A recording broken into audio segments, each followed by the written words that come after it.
Good morning, ladies and gentlemen. Welcome to a regular meeting of the Jackson City Council, City of Jackson, Mississippi, here at City Hall, September the 10th, 2024, and we are starting at 10:10 a.m. We are pleased to welcome with us the new Bishop of the Episcopal Diocese of Mississippi, the Right Reverend Dorothy Sanders Wells, to lead us in the invocation. And welcome to Mississippi and welcome to Jackson. Thank you.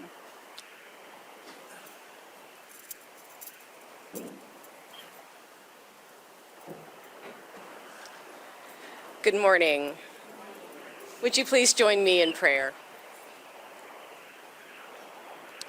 Holy Creator, we give you thanks for this day, and we give you thanks for this gathering of leaders in this community. We thank you for the communities in which you have situated us, and we ask your continued blessing on the places that we call home. We ask you, dear God, to be with all of our leaders in the city, county, state, and federal government. Endue them with wisdom and skill and grace, and help them in all of their decisions to make wise actions for the welfare and peace of all of your people. We pray for your people who live with violence and injustice and with prejudice and with harm. And we ask that you give us the grace to remove those things from our communities and our collective lives so that we may live in peace and harmony with you and with one another. We give thanks for your bountiful creation, which allows us to be sustained.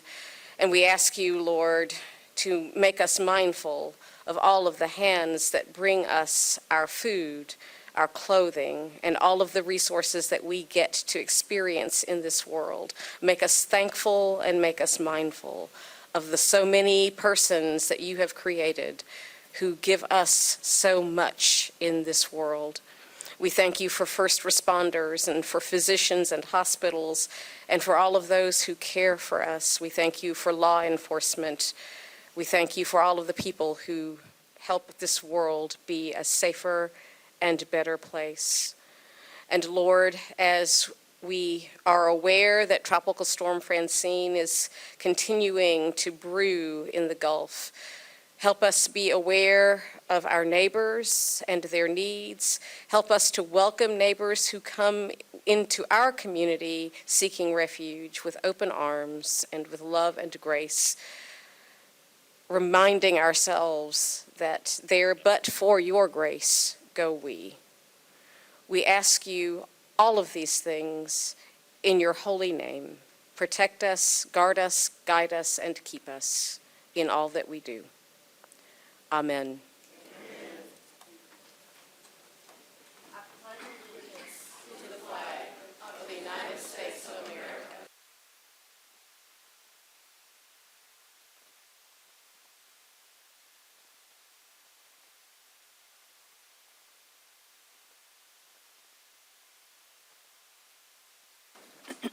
Welcome, everyone. And thank you so much, Bishop, for that lovely invocation. Okay.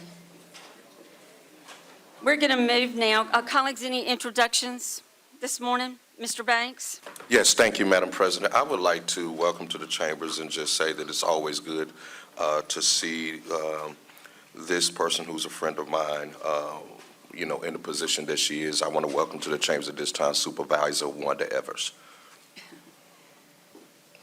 Welcome. Thank you, Ms. Evers. We appreciate your being here. All right, and so any other introductions? All right, colleagues, we're going to move on now to public comments. We have 1, 2, 3, 4. Is there Lazar Hardy, who's here to talk to us about business in Jackson? Okay, thank you. And just as you're coming to the podium, please, and be sure and turn the mic on. State your name for the record, but before you start, let me just remind the audience that we have 3 minutes set aside for public comments. You will get a notice from the clerk when your time is coming to an end, and then when it finally is up. And I ask that those of you who are speaking to us, please be respectful of the 3-minute limit. And so with that, Mr. Hardy, please welcome and thank you for coming before us, and please begin. Thank you very much. My name is Hardy. I'm an owner-operator of a shipping company based out of Jackson, Mississippi. The thing I wanted to propose to you guys today was probably trivial compared to the things you got left in this room. Sir, I'm sorry, could you please put the mic a little closer to your mouth? Thank Okay. you, we couldn't hear Okay. you very well. Go ahead. All right. The thing I want to propose to you all today was a beautification project for the city of Jackson. I'm aware that you guys have contracts and everything that you guys can bid on through the city and everything, but it's for certain areas and only certain facets. What I'm offering is a solution to a more broad problem, a more broad spectrum of a problem. A lot of the streets and the interstates and everything, yeah, sure they're cleaned, by, the state, but a lot of the surrounding areas, like the neighborhoods, you go so far down one street, it looks all right, but then you go so far to another one, it's just, I would like to bring together a community effort in order to not only incentivize myself towards beautifying Jackson, but to help incentivize Jackson itself, because it will be a community effort. Number one, well, maybe not number one, but the most prevalent thing that would, like the graveyards in Jackson, I'm not sure like who different properties are managed by, but things could still to be done, like graveyards mowed. I rode past one and it was so high, but it's just one patch. I guess, they took care of their loved ones, but the rest of it is being neglected, stuff like that. I am from another state, another city, so being in this city from an outside source, I see things, that could definitely stand to help Jackson be able to stand to compete with the outer areas, because the outer line areas may be better funded or whatever the problem is, but the community effort for the trash pickup, for the beautification is definitely there, and I would just like to find a way to bring it here. I would like the city's help and maybe finding or grant projects or something, that way that we could dedicate the proper resources to this time, and position, because it will be a community project, and I definitely feel like there are other ways to combat the issues of, the trash and the build-up, for Jackson. I really feel like Jackson will benefit from a beautification project. That way they can compete with the outerline areas and attract more businesses. Thank you. Thank you so much for coming before us today, and we appreciate those good comments and those good points. Next, we have Ms. Sheila O'Flaherty, who's here to talk to us about J-Tran. Welcome. Good morning. I'm Sheila O'Flaherty, a resident of Ward 5, and I'm here to talk about the J-Tran. I'm glad you're getting 7 new cutaway buses today, but more importantly, I think I want to talk about the strike. It looks like we're pretty entrenched right now. I would love to see, I really actually want to see an exact list of the grievances and of what has been accomplished so far. I'm a rider. I have not seen any list of grievances. It's all rumor to me.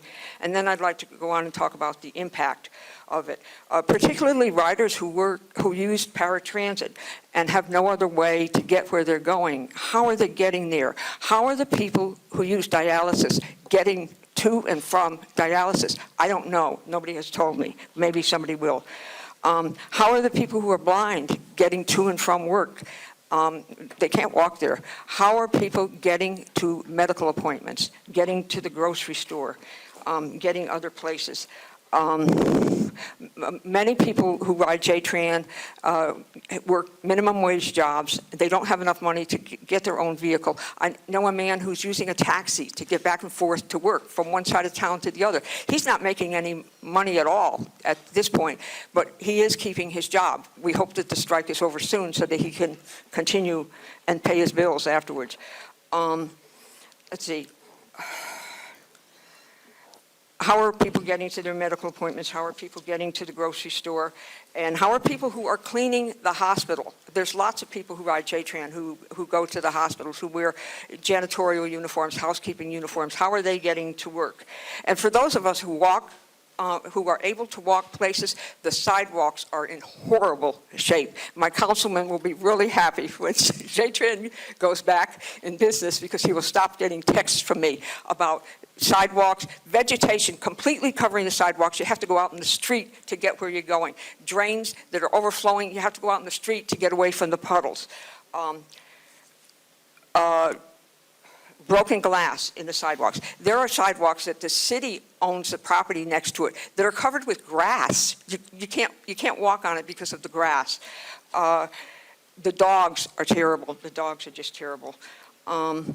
There's probably lots of other things, but I think we need to worry about the people who can't get where they need to go, who are stranded at home, and a lot of elderly people who can't walk 3 miles to get to city council. And they're supposedly isolation at home is bad for the elderly. I don't know. Thank you so much, and we appreciate your meaningful comments this morning. Andrew Kelly, here to talk about animal control in JPD. Mr. Kelly? Okay, if he shows up in the next few minutes, somebody please let me know. And this is, let me see if I can read this. Is Robinson? Miss Robinson? Okay, let's see, and she's here to talk about purchasing state property. Miss Robinson? Oh, okay. Bless you.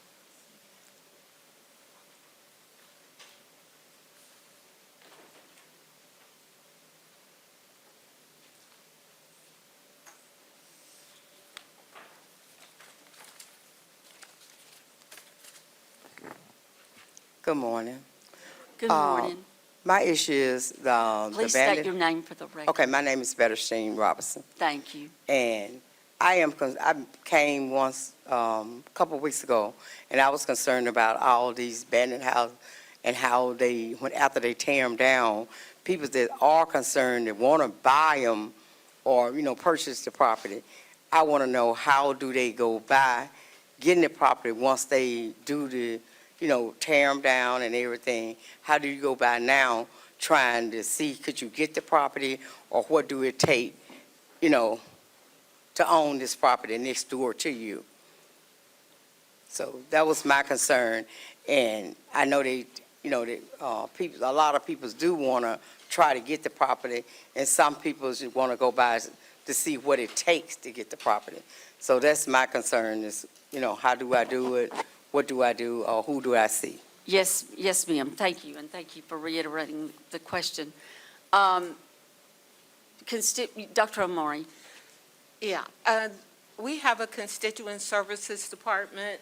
Mr. Chris Gray will get with you, and he will explain what he knows about it and direct you to the proper people within the city.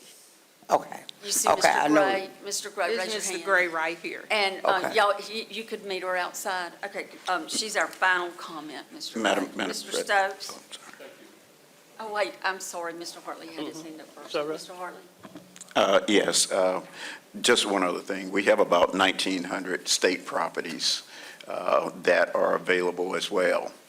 You can contact the Secretary of State's office. Actually, they're, I think, right across the street over here. Okay. They will, Tyrone Hickman is the point of contact there. They have properties for sale. We're trying to move against this blight insurgent. We have it's a war, and it's an infection that we have to bring out. We have to do something about. One of the things that we're going to propose is that there's a reduction in the cost for state properties. We will propose that to the state. But again, Secretary of State's office, 1,900 properties all around the city. You can contact them. Tyrone Hickman is the contact. Okay, so y'all would be working on some type of thing, trying to get the property reduced or something? Right, we have a blight abandoned property task force. Okay. And as a part of that, we're going to the state legislature to ask them for different kind of help. Okay. And that will be simply one of the proposals that we'll have. Okay, okay, because I know the state, they had told me the state owned the one that next door to me. Right. I was just interested in the property next door to me, so, because it was a sore out of me, but they tearing everything down. So now, since they tearing everything down, I was interested in how you go by, trying to see about the property. Okay, I think they have an online source too, but Tyrone Hickman, Secretary of State's office. Okay, all right, thank you. This, and I want to thank you for coming forth with this interest. It is something that certainly benefits our city, and so thank you for caring about this Thank issue. you. Madam President, Yes, sir, Mr. Ma'am. Stokes. ma'am, Mr. Bedford. the situation, I think someone called, was it not a private property owner who owned the property? Well, I checked into it this morning. They said the state owned it. They said the state owned it now. It was a private person, because Yeah. I was trying to contact that person, but he never did get back with me about the property. When the house was on there, he Yeah. never got back with me. But So- you checked with the tax assessor's office to find out who owned it, and then from that. Well, they said the state owned it now. Yeah, I'm talking about in general. Oh, yeah, First time. I got the name of the person that owns that property next door to me before the state got it. Okay, all right, thank you. Mr. Griselle. Ms. Robinson, good morning. You want to reach out to the Secretary of State's office. They have a division called Public Lands. I used to work in that division right out of college, and it's an easy process. What you can do is bid on the property. I've seen properties go for as little as $200. Okay, But they have staff in that office that can actually assist you with bidding on the property, okay. and then they'll walk you through the whole process. It's really Okay, so easy. what department is this? Public Lands. Public Land? Public Okay. Lands. It's taxable fitted property. That's what it is. Oh, okay then. Yes, ma'am. So I need to go to them first? Yes, ma'am. Right, that Okay. is Secretary of Okay, State's. And thank you. if, Chris, if you have their contact number, please provide that. Thank you. All right. Colleagues, that was our final public comment today. We're going to move on down the agenda today. Madam President? Yes, sir, Mr. Stokes. Thank you. We have the Charles Evans family here. Could we move their item, please? It's going to be item 23. Okay. Yes, thank you. And we got that insert yesterday, I think. Yes, would the clerk please put item 23 on the floor? Order of the City Council of Jackson, Mississippi declaring a municipal holiday in honor of James Charles Evers. So move. Second. We have a motion and a second on this item. Mr. Stokes? Thank you, Madam President. Just typos, a few typos. We have it as Charles James Evers, but I want the record reflect it'll be James Charles Evers. And we want to make sure that it's celebrated in conjunction with Labor Day. I think this year, Labor Day was on the 2nd, but each Labor Day, it would be celebrated as Labor Day and James Charles Evers Day in Jackson, Mississippi. And his birthday is on the 11th of September. And just so many people, we can start there and go through all the memories and all the things that he did to make this city, this state, and this country a better place for everybody. And, you know, I can see him now from the different parades and everything else that he was at. And the last time we did Meg Evers Parade, and he was running late, I said, "Man, are you going to ever be on time?" He said, "You wait till you turn 95. See if you be on time." I said, "That's not going to be a problem because I'm not going to be 95. But we just want people to know that if you work hard and do the right thing in this city, we're going to tell you thank you. Thank you, Madam President. Thank you. All Madam right, President. Mr. Hartley? Yes, I'd like to make an amendment to that agenda item in honor of James Charles Evers. Second. We have a motion and a second on the floor to amend this item to read in honor of James Charles Evers. All Throughout in the fa- document. I'm sorry? I'm saying throughout the whole And document. through, oh, is it wrong throughout? Okay, Yeah. and throughout the body. Thank you, Mr. Banks. All right, And to coincide with Labor Day. and coincide with Labor Day. All right, those are three proposed amendments. All in favor? Okay, it passes unanimously. All right, colleagues, we now have the item before us as amended. Any other comments? Mr. Banks? Yeah, I just want to commend my colleague, Councilman Stokes, for doing this. I think it's something that is well worth doing. I had the opportunity, when Wanda allowed me to start driving her daddy around, the one moment that was most memorable was driving Charles Evers around with Mayor Johnny Ford. Lord have mercy. And still to this day, Johnny Ford calls me every now and then, and he always asks about you, Wanda, And so this is good, and wish the family the best, and continue to keep that legacy alive. Thank you, Mr. Banks. Any other comments? Madam President? Yes, sir, Mr. Stokes. Could we have the Evans family come up? And Yes, sir.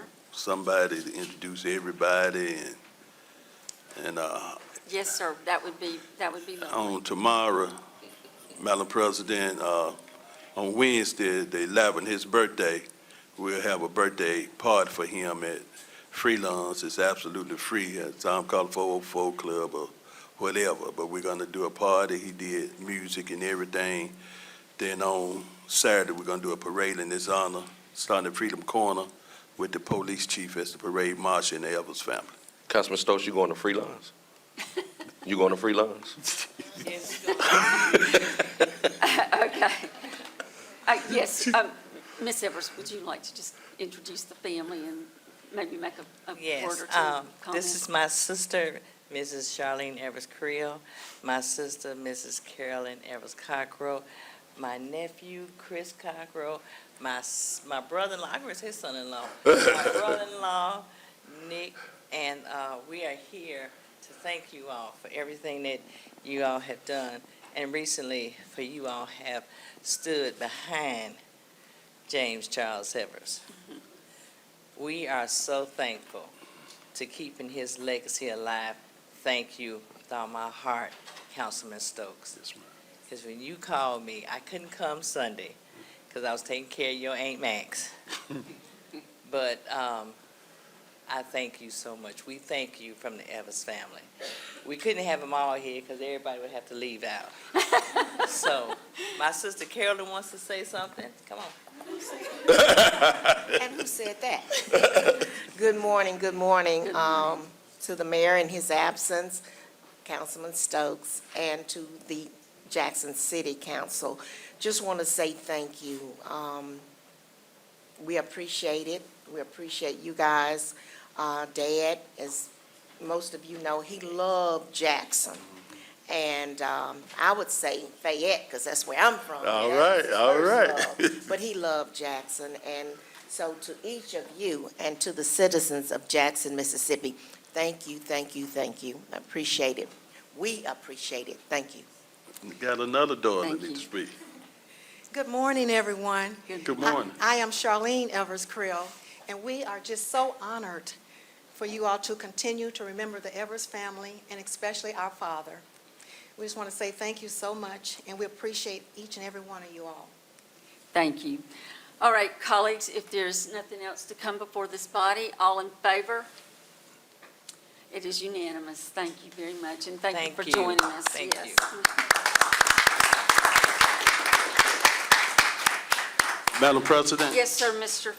Stokes. Madam President, we have council chamber packed, and most of them on an item we couldn't get on the agenda early enough to meet the deadline, and I don't know if we could bring it so we can kind of deal with this item, the emergency item, order rescinding the order authorizing the mayor to enter into an agreement with MV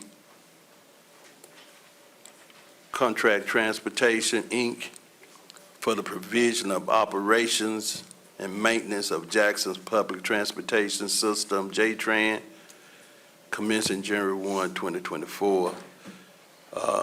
we had to bring it as an emergency item. It was not timely, and I'm trying to see, can we get it on the floor? Mr. Stokes, you want me to just go ahead and ask if the council, if the bodies would Yes. like to get this on the agenda as an item? Thank you. Somebody have to make a motion if we don't do that. Well, So moved. Yeah, we got to have a motion and a second to get this item on the floor as an emergency item. Mr. Stokes has made the motion. Second. Mr. Hartley has made the second. All in favor of adding this item to the agenda as an emergency? Opposed? Okay, it's not going to get on the floor today, and I'm, just very briefly, Mr. Stokes, I'm going to say that this doesn't have legal sufficiency. This is a very big and serious issue.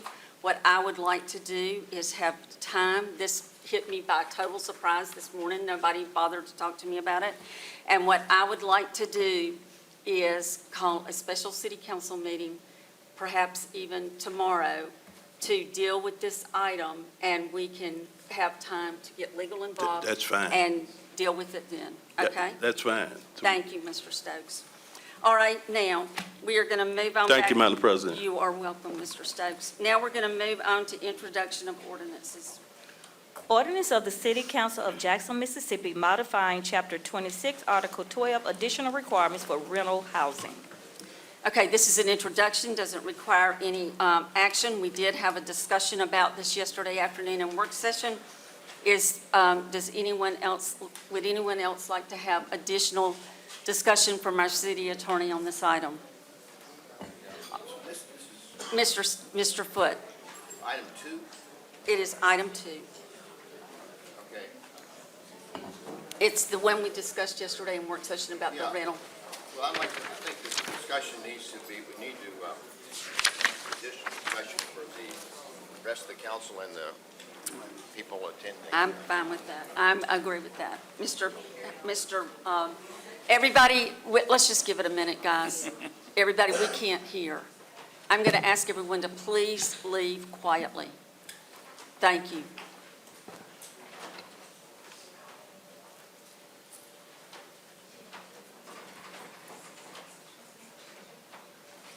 Wait Also, just a minute, Mr. Foote.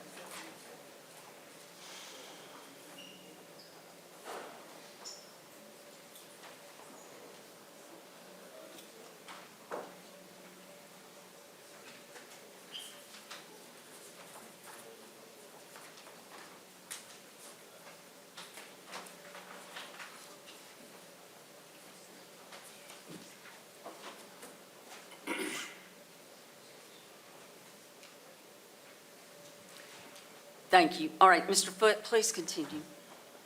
well, there was, when this item first got passed, there was a lot of issues back and forth at that time.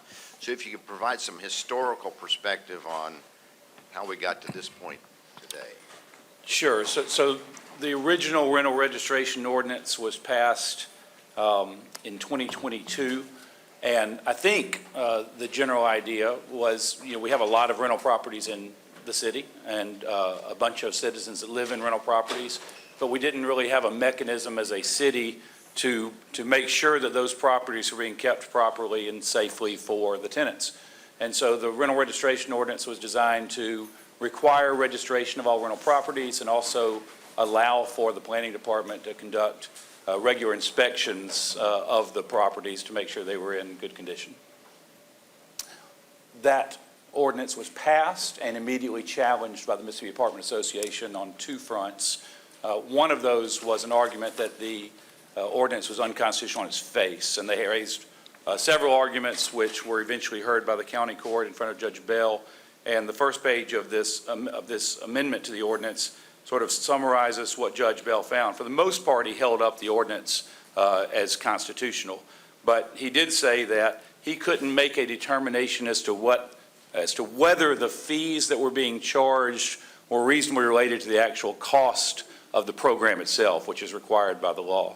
In other words, you can't use the program as sort of a hidden tax to raise revenue. It has to be a self-sufficient type of situation. So if the city needs more money to run the program, it should charge fees appropriately to do that. If it needs less, it should charge the fees accordingly to do that. And so the planning department has taken it upon themselves to do a pretty in-depth study of, what is the actual cost to operate this program. They've summarized that in a chart that's provided to the council, on pages, it's about 8 or 9 pages in, but there's a 2-page chart titled Registration Fee Breakdown that summarizes the time that's necessary for the various employees to perform the initial registration and to perform subsequent inspections. And then the ordinance also has various penalties in place if landlords fail to, or property owners fail to abide by the ordinance. The one other issue addressed by the court, and I know this was important to several council members, but there was language in the previous ordinance, in the original ordinance, that required a local agent who resided in the city limits of Jackson. The judge found that to be unconstitutional, but he did agree that it was reasonable to require that any landlord have a local agent who is able to respond reasonably to contact made by the director of planning or his designee on a 24-hour basis. So in other words, you have to have somebody available to answer calls about this property, or you are in violation of the ordinance. All the judge said was, you can't require that person to live within the city limits of Jackson. So those changes were made. I do notice that there's one, I do need to make one amendment here. Just there's a phrase that stayed in that shouldn't. So in section C of the ordinance, the very end of section C says, be stricken from the definition of local agent. That particular section, 26-5, 26C, doesn't involve the local agent. So I would move to amend from the definition of local agent. Well, Strike it's that. not on the floor. This is just I'm an sorry. Well, introduction, when it so gets on the floor, you're We right. can deal with that. Good point. Yeah. Anyway, so that's the breakdown. The fees have changed because of this. Planning believes that these fees are reasonably related to the cost of the program. They're likely to come back at various points if they need more inspectors, or if the fees could change. They could go up, they could go down, depending on how much it costs as they go through. They haven't been able to perform as many inspections as they want, and they want to increase that because it's important for the tenants. Okay, thank you. Mr. Banks? Madam President, I move that we show by straw poll only, since we don't have an action on the floor, but by straw poll only, to instruct legal to go ahead and make any amendments necessary before adoption. Do I have a second on that motion? We have a motion and a second. All in favor? No. Okay. We're really hot up here today. All right, okay, so all in favor of the motion as amended? Okay. The proposed amendment. All right, the item will now go to legal for you to make any amendments that you see fit between now and the next city council meeting. Okay. Madam Yes, sir. President, Mr. Stokes. thank you. Legal. Judge Bale had some concerns, and we understand that this is not going to be a lower court decision. Whatever is done at the lower court, going to move to the Court of Appeals and pop to the Supreme Court. And we did appeal Judge Bell's decision. We did appeal Judge Bell's decision to preserve that right. It's our opinion that this ordinance as amended is on much more solid footing going forward. Yeah. And I will say this, Councilman, just so you know, that one thing had to be amended no matter what, which is we had to, as a city, we had to provide what is the factual basis for charging the amount that we charge. That wasn't in the previous ordinance. It wasn't before this body before, and so that has to be done no matter what. I think we'll do better in terms of trying to accomplish an ordinance if we narrow our scope.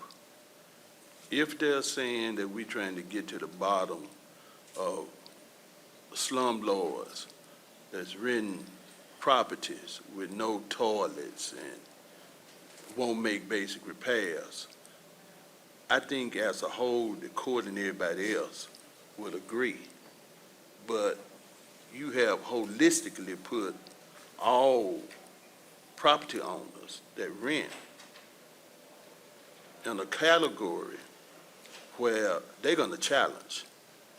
And when they challenge, the Court of Appeals gonna rule on the side of the business people, even if it go to the Supreme Court. So what I'm saying, if our goal is to win and stop those landlords that are trashy, then we need to narrow our scope. Councilman, all I can say is that this ordinance was drafted and passed by this body before I had any involvement with it, and so I don't know whether this was the instruction from the council at the time or not. Councilman Banks, I think, might know. Well, Well, But let Mr. I'd be happy to Stokes look at finish ways to first. focus on what you're suggesting. if we're gonna win, now, if we just not trying to win, I think we'll win. well, I'm talking about, you know the Court of Appeals, like I know the Court of Appeals. They're not gonna rule on us in this. We're not gonna win at this level. But I'm saying we can narrow our scope and let's show these bad apples. And then nobody, they wouldn't have any other choice but to rule in favor of the city, because it's not right that people rent property with no bathtubs, no bathrooms, no toilets. And then people call them and ask them to fix it. They won't fix it. You know, you don't have running water, can't flush a toilet. If you show those things, then the whole world will realize that's wrong. But you can't go where you got good people that's doing the right things as landlords, and then you lumping them with the bad ones.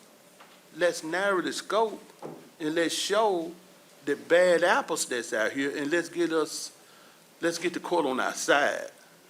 That's just a suggestion. I think we gave you authority to do some things, but let's win. If we lose now, we won't have a chance to deal with landlord-tenant probably in 100 years.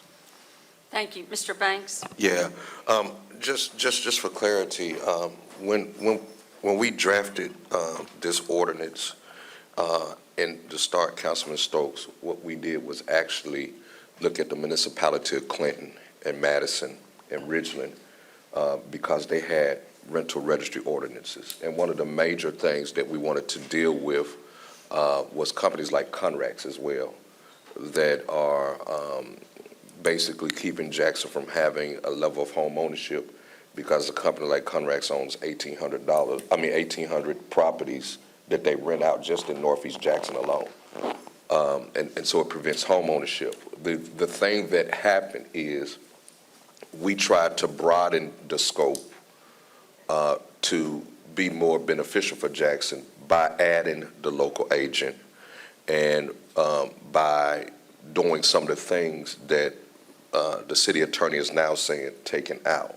And so the things that are now being proposed after going to several hearings that are being taken out narrows that scope back down into what other cities are already doing. And so basically what I'm saying is we took a stretch and to add that local agent, because and had the requirement that they had to stay here, and there were other things that we tried to do. But I think that what the city attorney has recommended does achieve what you're saying. It narrows it back down into accordance with what these other municipalities are doing with their ordinances. Even though the city of Madison, their fees are a whole lot higher than ours. And so if they strike us down like that, then at the end of the day, then that means the city of Madison, the city of Clinton, their things will be unconstitutional as well. Madam President? Yes, Mr. Stokes? And I understand fully what you're saying, but you might have a member of the Court of Appeals who might live in one of those bedroom communities where you're saying Madison or Clinton. What I'm saying is that they did not challenge Madison or Clinton, but they challenged in Jackson. And if we want to win and make sure that we can get to those slumlords that's killing this city and treating citizens so poorly, then we're going to have to narrow our scope and make sure that the Court of Appeals or in the court, because somebody's gonna appeal it, they'll have to rule on the side of the people. Because everybody knows it's not right that you charging $4,000-$5,000 and people don't have a toilet to use. Everybody know that's not right. So what we have to do is those that's good, that's doing the right thing, we need to get them out of this situation, because you lumping everybody. And those who are doing the right thing have a lot more money than those who are doing the wrong. And those who are doing the right thing gonna put up money to challenge. And they're gonna keep challenging it. And they're gonna work the city of Jackson lawyers so hard and deep until, if they ever rule in our favor, then they're gonna challenge that to the next level. So what I'm saying, let's fix it now. We can fix this now with legal, where we can narrow this scope, where the Court of Appeals or whoever wants to look at it would say, well, we don't see nothing wrong with a house having a toilet or running water. Ain't nobody gonna say something wrong with that. Who should have a house in 2024 without a toilet or without running water? Thank you. Thank you, Mr. Stokes. All right, any other comments on this item? Then we will, through a straw vote, we have authorized the city attorney to make any additional amendments or changes, and then bring it back to us in 2 weeks. All right, colleagues, we're going to move on now to item number 3, which should be easy. Hopefully. We're having mic problems there. The basement has water in it, but colleagues, that's what's causing the problems. Okay. Ordinance of the City Council of Jackson, Mississippi for the honorary renaming of a one-block portion of Pascagoula Street to Hal White Way. Thank you. Mr. Stokes, this is the very first time I've had a street renaming. We will move quickly. The clerk's office, and I want to thank the clerk's office. They were working with Mr. Lee, and they had things organized. But we would call a meeting. We hadn't called a meeting because we had a backlog. I understand. But we would call a meeting, and hopefully Mr. Wright is now going to be our person, point person, so we can get these done quick. Thank you. Well, this is in honor of Hal White, and it's that little stretch of Pascagoula that really hugs the underpass. And y'all all know Hal and Mal's, and this is being done at the request of his brother, Malcolm White. And, we can talk more about this at the next meeting, but I don't think I have to go into a lot of detail about what this family has meant to the city of Jackson and all the things that they've done, from, promoting the blues and the jazz and all the musicians. Whole lots. And also, the St. Patty's Day Parade. I mean, you haven't lived until you've gone to Hal and Mal's on Monday night. So, Mr. Banks? Yeah, Madam President, I just want to say congratulations on your first street renaming. I'm really proud. All right, so thank you. All right, so anyway, thank you, Mr. Banks. We're going to move on now we actually get to adopt an ordinance now. Clerk?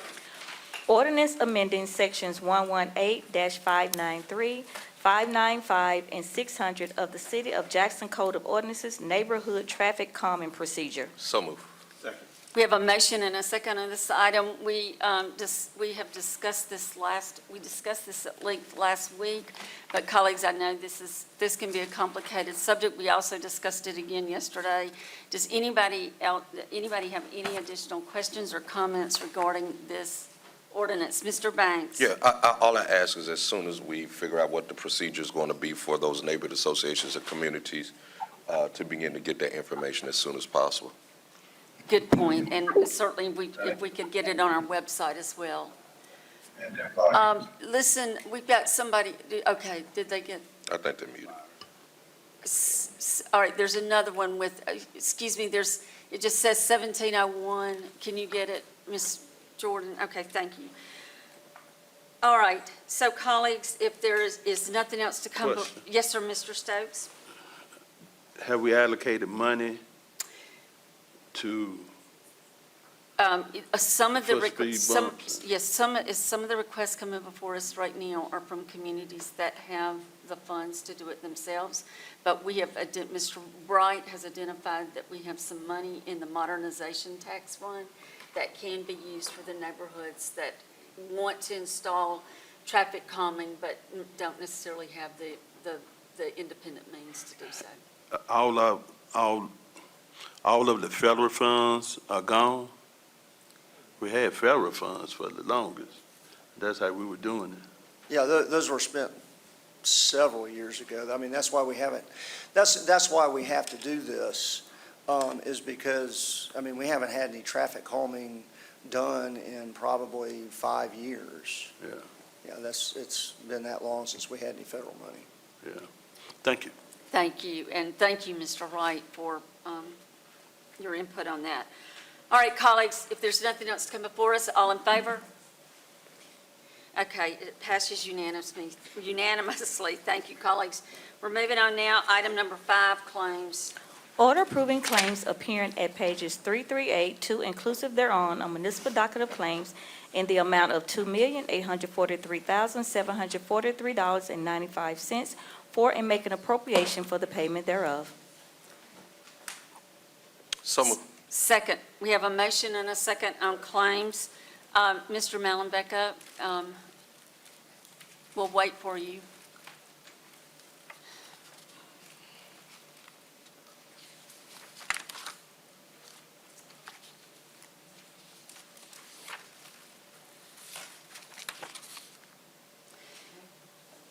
Thank you, Mr. Malenbecker. If you could go over larger claims for us. Good morning, Fidelis Malenbecker, CFO. We do have an amendment Okay. on this docket.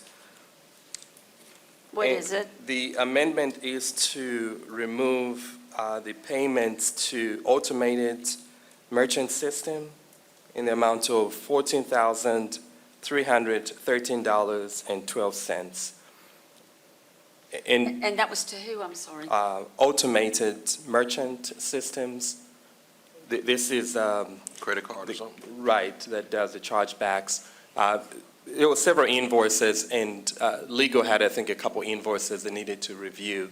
And so we wanted to hold all these until they complete the sufficiency. So the amendment is to remove. To remove, yes. So moved. 14,000. Mr. Banks made the motion. I need a second. We have a second from Mr. Hartley.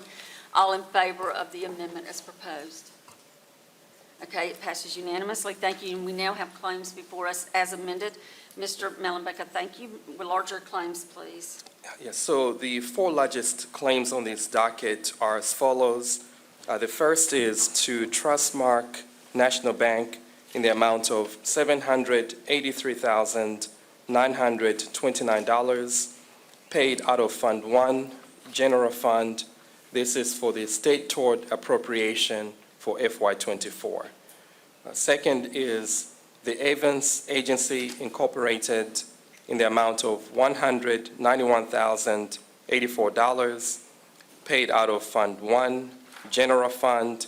This is for workers' compensation insurance, June 2024 premiums. The third is Jackson Hines Library System in the amount of $162,250.74 paid out of Fund 399 Library Appropriation. This is for the September 2024 appropriation. And the fourth is the Evans Agency Incorporated in the amount of $145,162 paid out of Fund 1, General Fund. This is for the workers' compensation additional premiums owed for 2024, February 2024. All right, thank you. Colleagues, any questions or comments on claims? Mr. Foote? Thank you. This is, I didn't see any listings on here for Entergy, but there was, I think I'd asked a previous meeting about some kind of memo of a list of all the different payments we make to Entergy from different departments. If you could provide that at some point, I'd appreciate it. Yeah, so Councilman Foote actually emailed that. I think I emailed it to you and I copied Ms. Jordan. Okay. We can go back. If they don't find it, I can resend it. But I think it was shortly after that meeting. I may have missed it, I apologize. Sure. If you can resend it to me. that'd be Sure great. will. Thank you. Madam President, Yes, sir, Mr. Stokes. could we all get a copy of this energy situation? Because we're concerned about how dark the city is and lights out and everything else. My concern, Doctor, is the cemeteries. How is that contract written? Are they getting paid weekly? Because some people associated saying they're not being paid, and they saying the city's not paying the contractors. So, Councilman Foote, I think it's monthly. I know, and I actually had a request, they're trying to set up the account number, Ms. Lakeisha Weathers, and so she was asking for the actual account number so she can make the payment. I think the city would pay monthly, is my understanding. Have we paid anybody so far? No, not that I know, because they're trying to set up the account numbers, so they have not processed any payments. Okay. Yes. So people doing work at cemeteries, but nobody's been paid. Yeah, and Councilman Foote, Councilman Stokes, I was not here when that contract was passed, so I don't have all the details. I can yield to Mr. Wright, who might have further details. You know, Louis Rice, CAO. I'm not familiar with the details of the contract, but it's my understanding that none of the contractors have been paid. And as Mr. Mellenbecker indicated, we're trying to get the account set up so that we can start that process. I've had some of the contractors to call me as well about getting payments, but we will work on that today. How far are we behind in terms? Well, they just started the 1st of August, I believe, and that was for a 90-day contract. I believe it was 90 days. So they have not been paid. Let me make sure, legal, we're talking about 90-day contract or about the cemeteries? We're getting calls that people not getting paid, and they're saying the city not paying them, so they can't pay other people.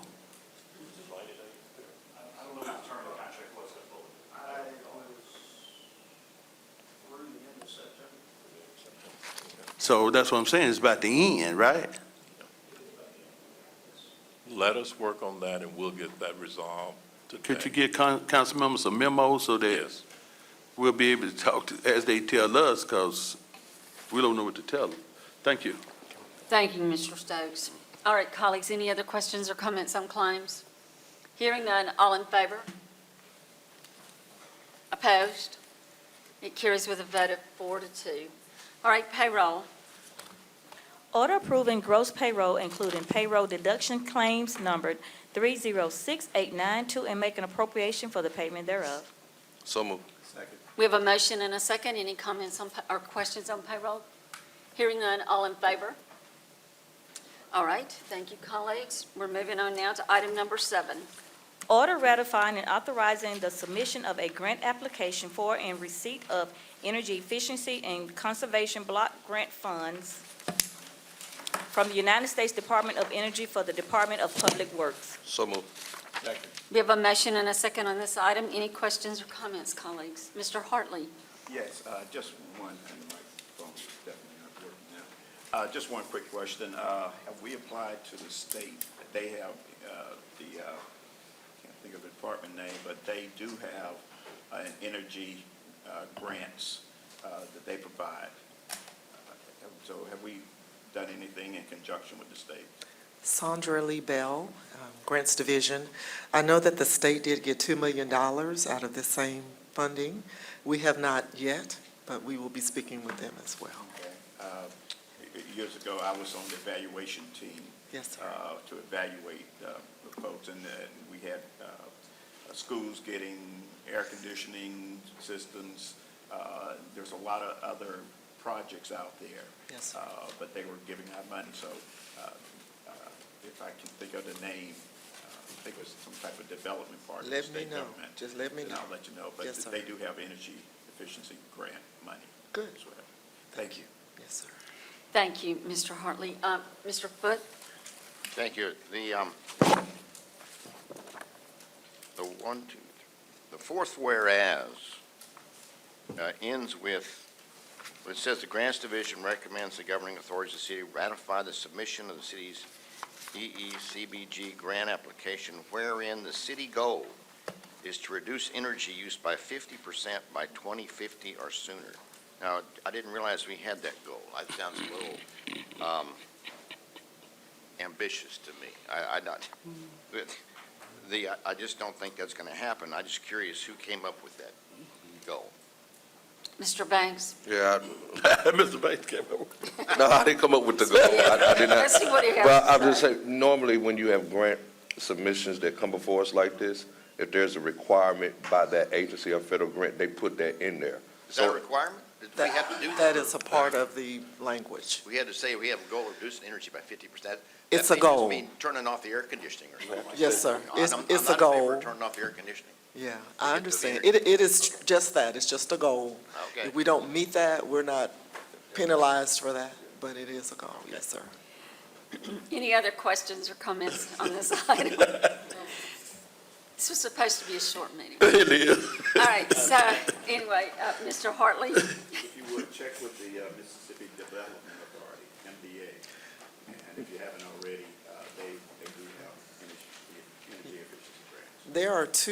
There are three agencies that we will actually work with, and MDA is one of those. And yes, sir. All right, colleagues, any other questions or comments on this item? Hearing none, all in favor? All right, it's unanimous, thank you. Item number 8, Order confirming the mayor's reappointment of Margie Van Meter to the Jackson Housing Authority Board. So moved.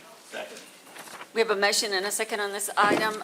Mr. Foote, this is your ward, but I'm going to ask Dr. Omari if she has any opening comments. She is not here, she could not be here because she's out of town working.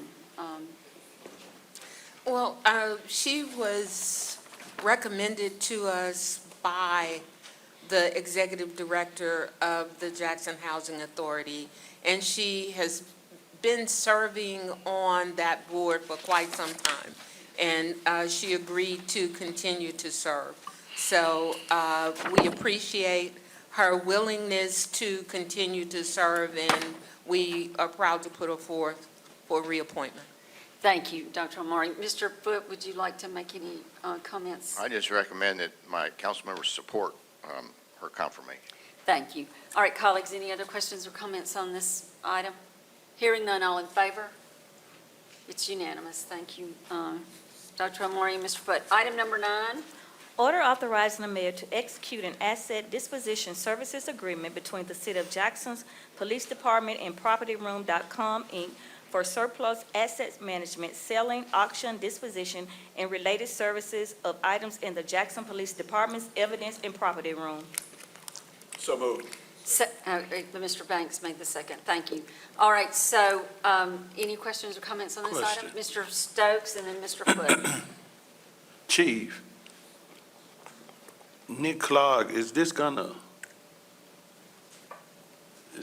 change the auction with Nick Clark, who's been doing the auction for years, or what's gonna? Assistant Chief Vincent Griselle, as some of us know, Nick Clark passed last year. But his And- company's still been doing it, right? No, they shut all that down. We I thought reached we- out several times, nobody. We went by the location, no one. Didn't we have an automobile sale? a Yes, few we, weeks ago? Auction 18, who used to work with Nick Clark, assist us on this last auction. Okay, let me make sure I understand. We had an automobile sale a few weeks ago. Seizure and abandonment. Who handled it for us? That was auction 18, Lance Varner. Oh, auction 18 handled it? Correct. Okay, all right, that's what you're saying. Yes, sir. All right, so we're gonna now go to this company. This is for your citywide assets, your city vehicles, fire trucks, any other department that has items that need to be auctioned off. They're going to assist with citywide, help us out Okay. at the city garage because it's overcrowded. Y'all feel comfortable with this Yes, company? sir. They're known nationally. Let me say this, I know the chief is not here today, and I saw him at Provine.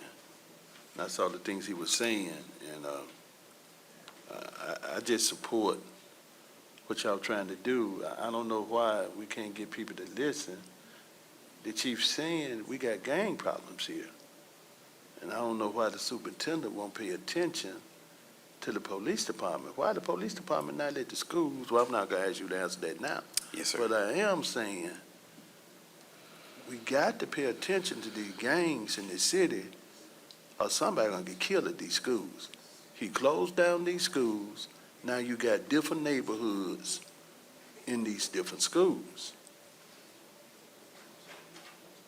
So the police department, what the chief is saying, is gonna spread into these neighborhoods. Yes. That's a good answer, Chief. Thank you. Thank you, Chief. Thank you, Madam President. Mr. Stokes. Mr. Foote, thank you, Mr. Stokes. Thank you. Mr. Foote, Yeah, just reading through this, it says down here that whereas Property Room is a Delaware corporation with its principal place of business at 5257 Buckystown Pike, Suite 475, Frederick, Maryland. Yes. Do they have an office here in town?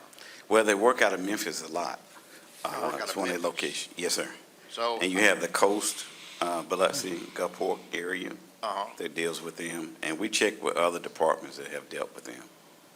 So I'm trying to think how, on the scrap side, the stuff that you can't even, move, we've got local scrap dealers here in town. Does that leave them out of this, part of the business? Well, that's a whole nother process because you have to dispose the chemicals out of those cars. Sure. And that's a whole nother process of licensing and getting set up. We looked at that years ago, and it wasn't feasible. So if they're in Memphis, they come down here and they run an auction, and then, how does that?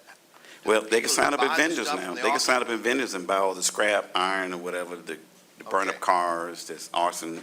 They can buy all that. They can sign up. It's not Okay, so limited they're to- just running an auction, Correct.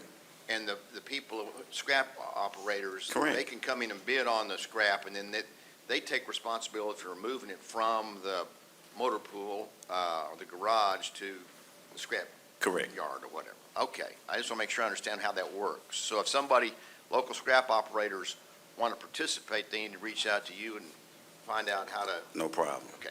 All right, thank you. thank you, Mr. Foote. Mr. Hartley? Does this include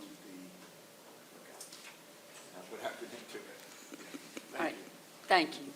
All right. Madam President? Yes, sir, Mr. Stokes? I want to make sure that we get on the record that, what about guns? That was my question. He said, yes, it does include it. Any evidence, any property That's what I'm saying. that we decide. I think didn't we pass some years ago that we could not sell the guns that come into evidence? Anything after 90 days of deposition can be sold.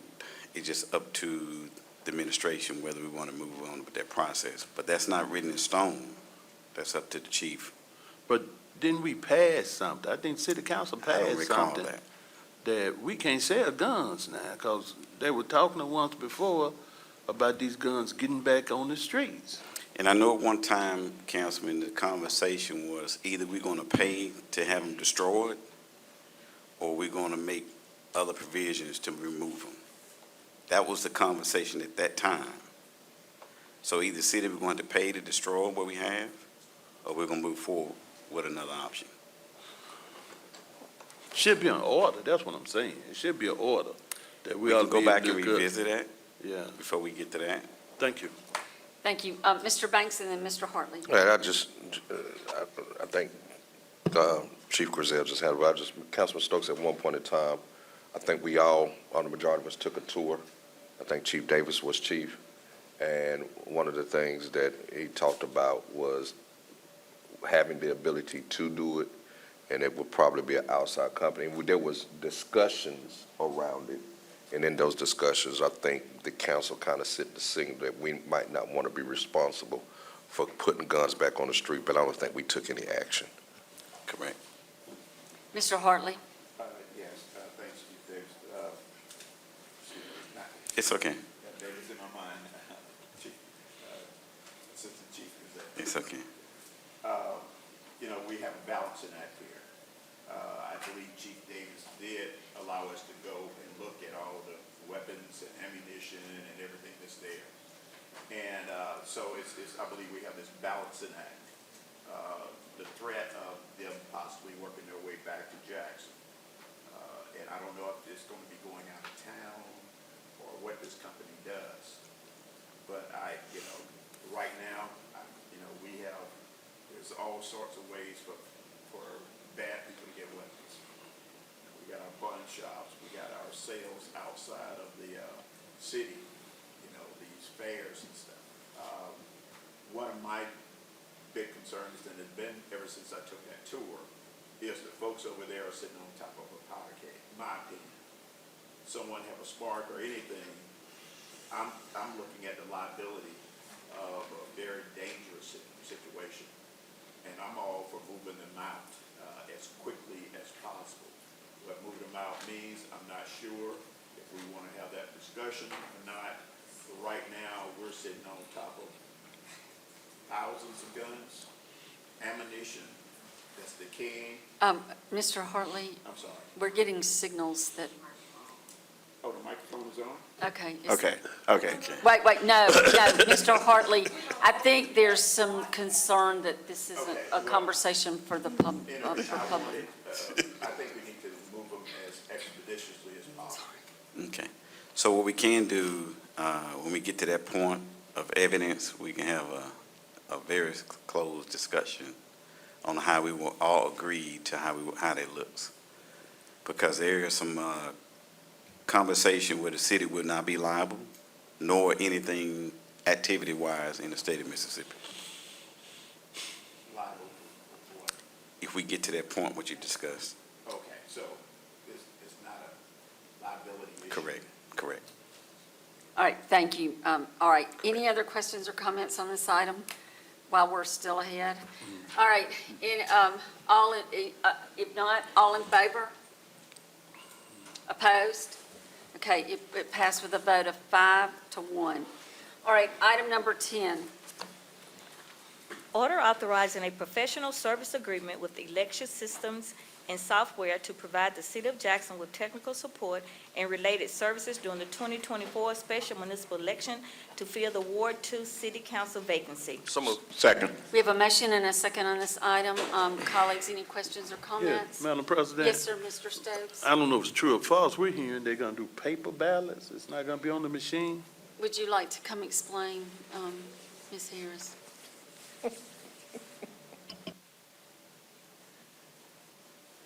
Good morning, Angela Harris, Municipal Clerk.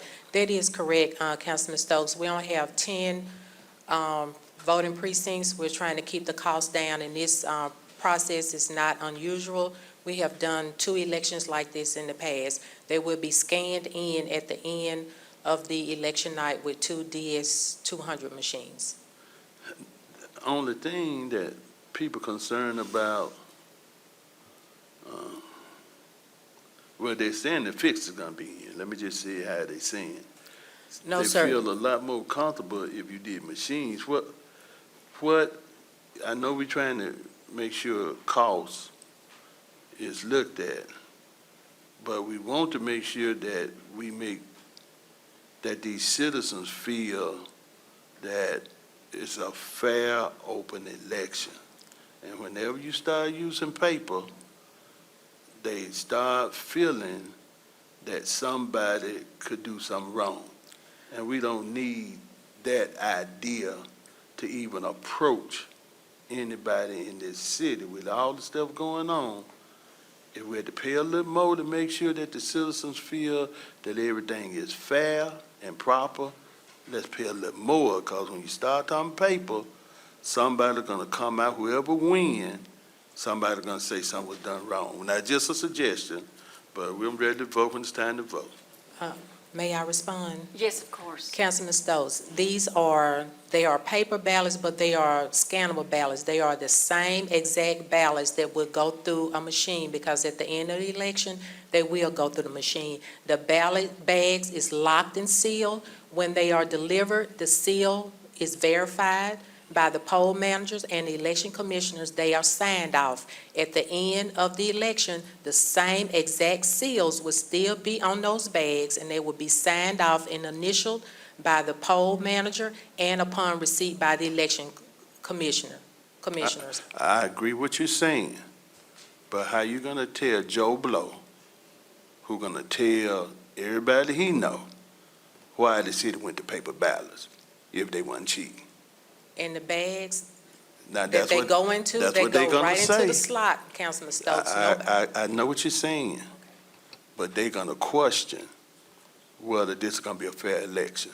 And we need to make sure we do everything we can to make it clear to the public that we do not play shenanigans in this city, and it's gonna be a fair, open election. And if they used to voting by machine, let them vote by machine. Thank you. Thank you. Any other questions or comments on that? All right. All in favor? Opposed? It carries with a vote of 5-1. Thank you. Item number 11. Resolution declaring certain parcels of real property in the city of Jackson to be a menace to the public health, safety, and welfare pursuant to section 21-19-11 of the Mississippi Code and based on the administrative hearings held on August 6, 2024, for the following cases listed below. So moved. Second. We have a motion and a second on this item. Colleagues, I just want to, you'll see at the bottom, this says consent agenda, but there was only one item. Oh, my mic's off. This normally would have been on the consent agenda, but because there was only one item, for the consent agenda, this time it went on to the regular agenda. So this is generally what we deal with in the consent agenda.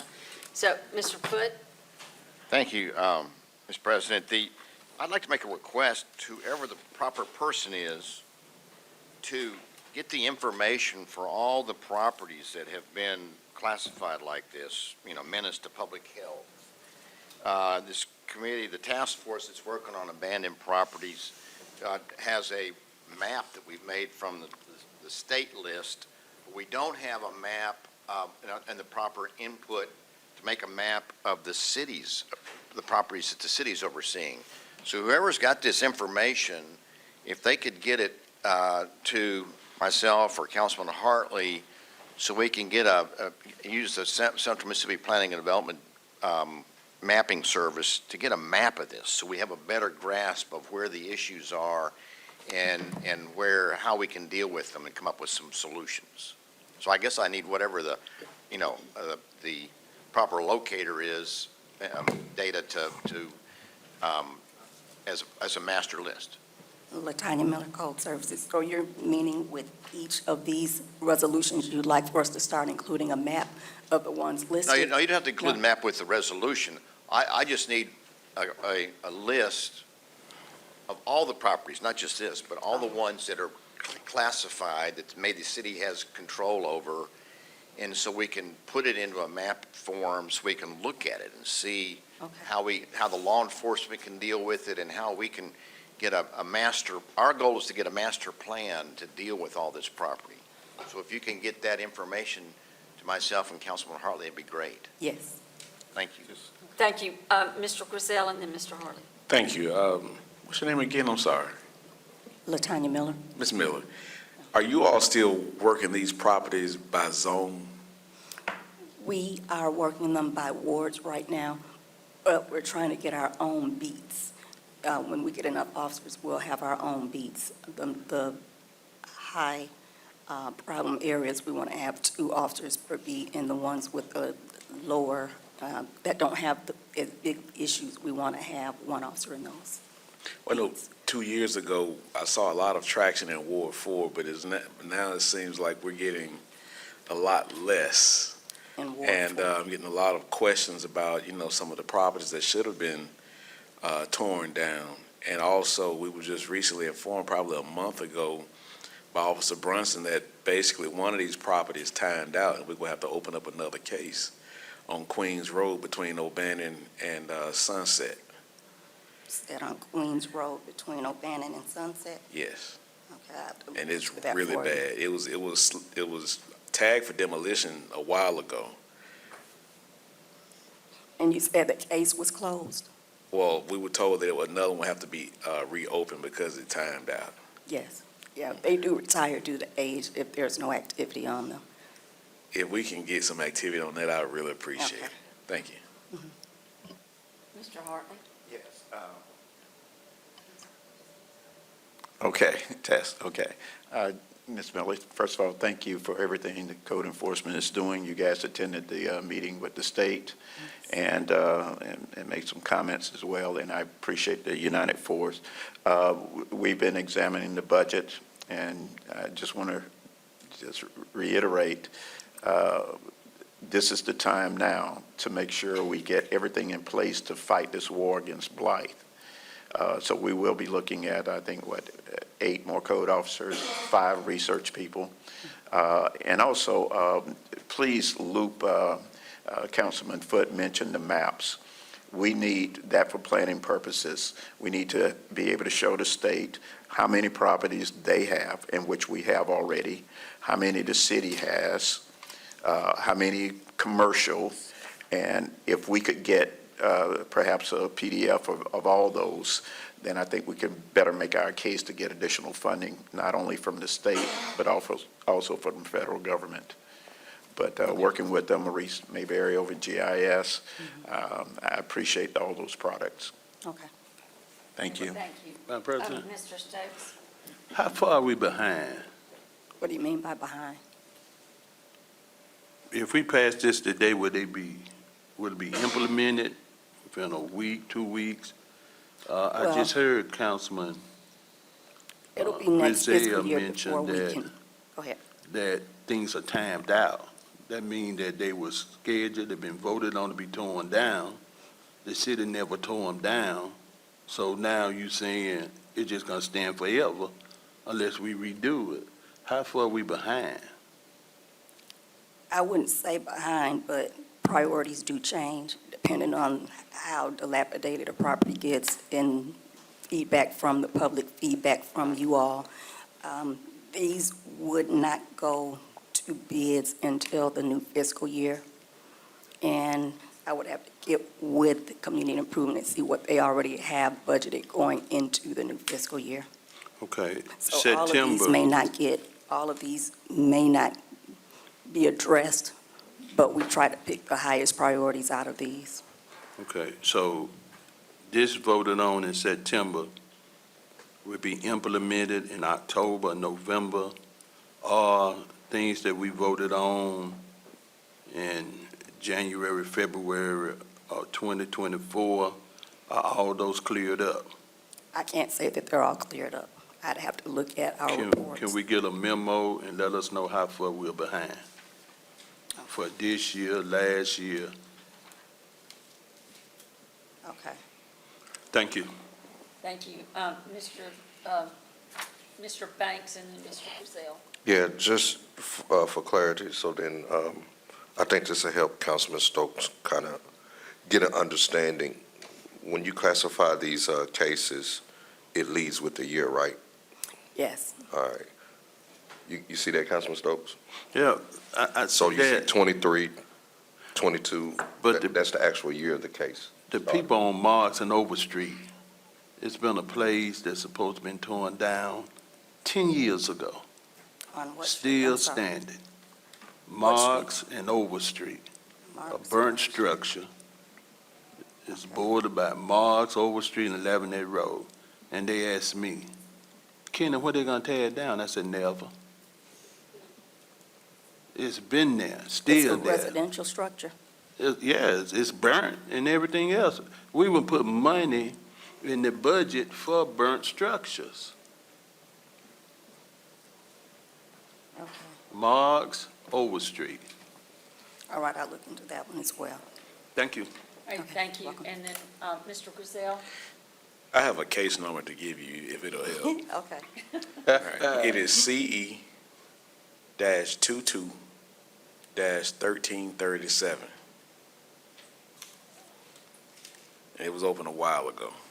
Okay. But even before I got in office, it was slated for demolition.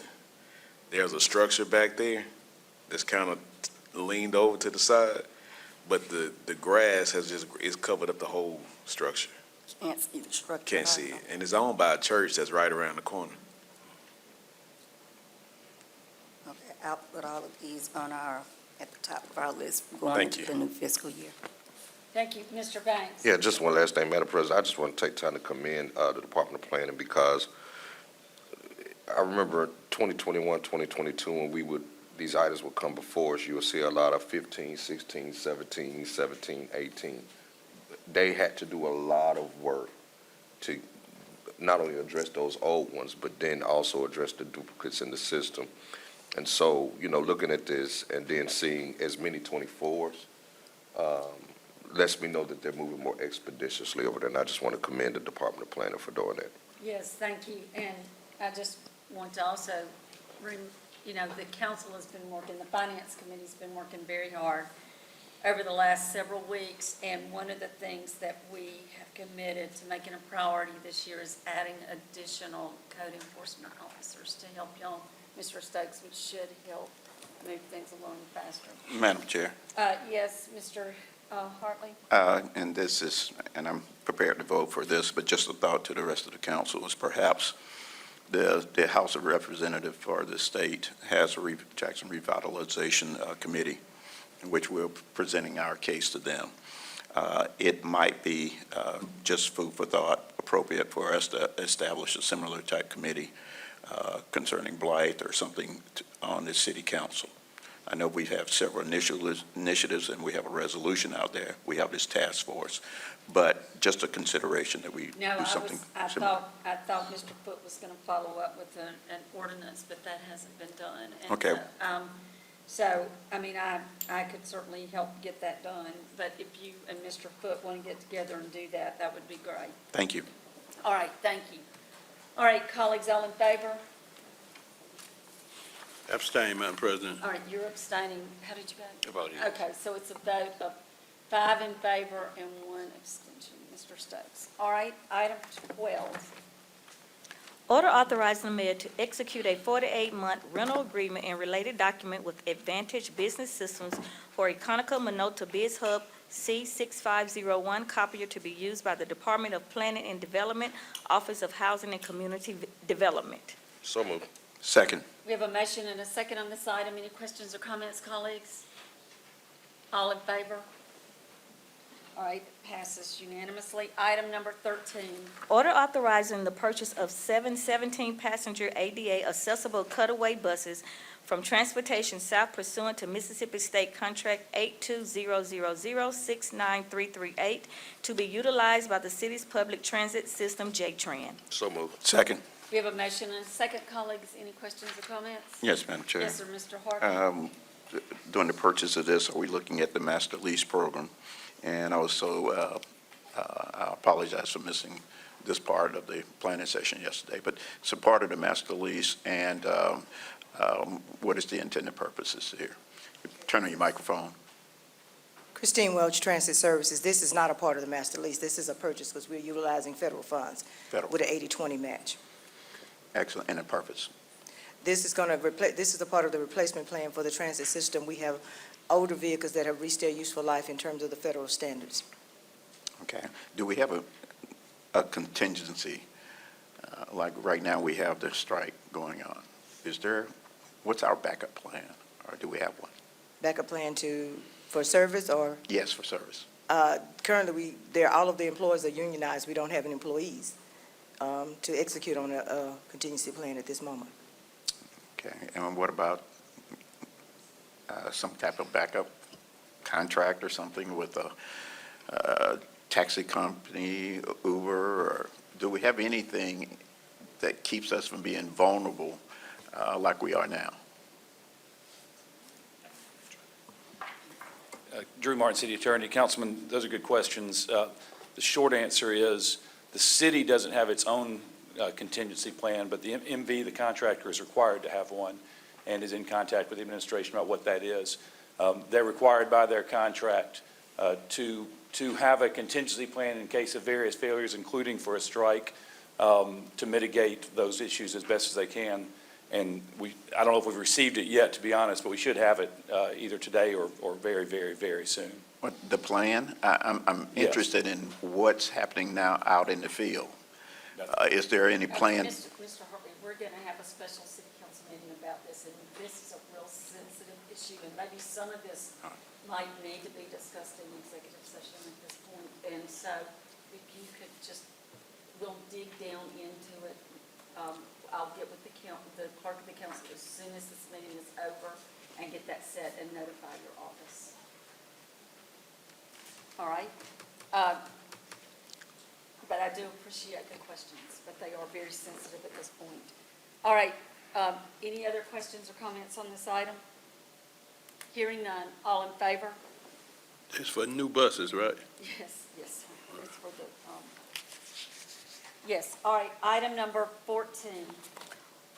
Order accepting the bid of Quality Communications, Inc. for a security camera system solution, RFP 2024-01, and authorizing the mayor to enter into an agreement with QCI for the benefit of Jackson's public transportation system, J-Tran. So moved. Second.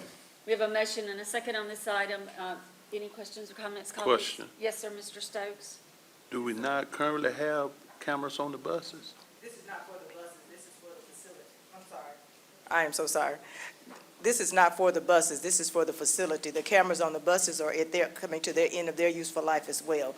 So that will be something we bring forward to you next year. But we do have cameras on the buses. Yes, they are working. The firmware and the equipment usually have a life of 5 years or more. All right, thank you. All right, any other questions or comments? Hearing none, all in favor? Carries unanimously. Item number 15.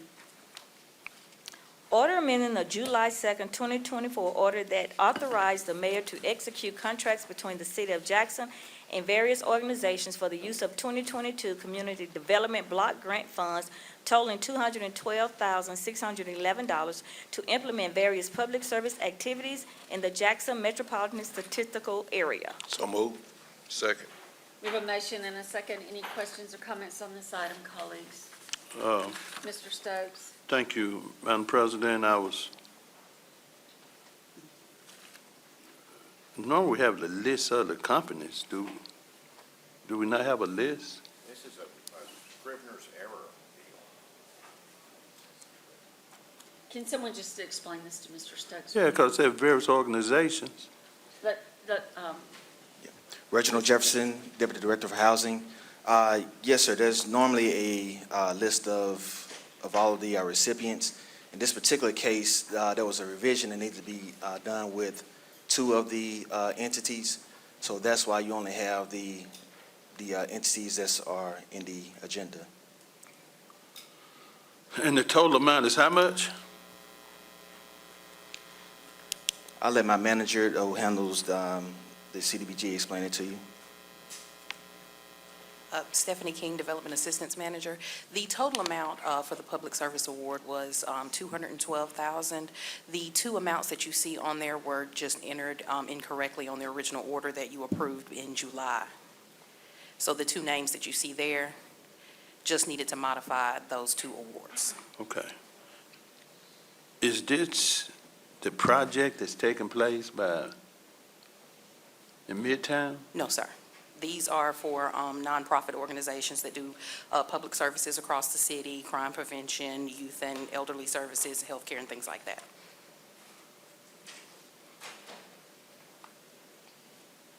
Okay. All right, you're satisfied, Mr. Stokes? No? Not really. I see Midtown Partners. Yes. They received a public service grant to do some crime deterrence in the Midtown area, which was just a smaller grant. It has nothing to do with the other grant that they have. And how much is that grant going to be? That one is, the one that you're looking at right there, is Yeah. $23,770. But the total grant amount is going to be over 200,000. Yes, sir, but that was with all of those organizations, total. That's what I'm saying. Who are all the organizations? In the previous order in July, it was, Can we get a copy of it? yes, sir, I can send over a copy of it, but it was about 12 different organizations that were approved, ranging in amounts. Let me see here. Am I the only one don't have a copy of it, or? No, sir, it wasn't. Because it was an amendment, it wasn't included in this amendment. It was included in the original order.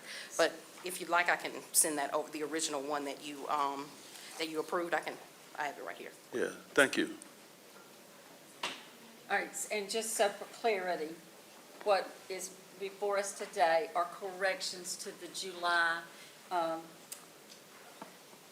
action, and it was to correct the amounts that were entered incorrectly to Midtown Partners, Harbor House, and that's all I see. Yes, ma'am.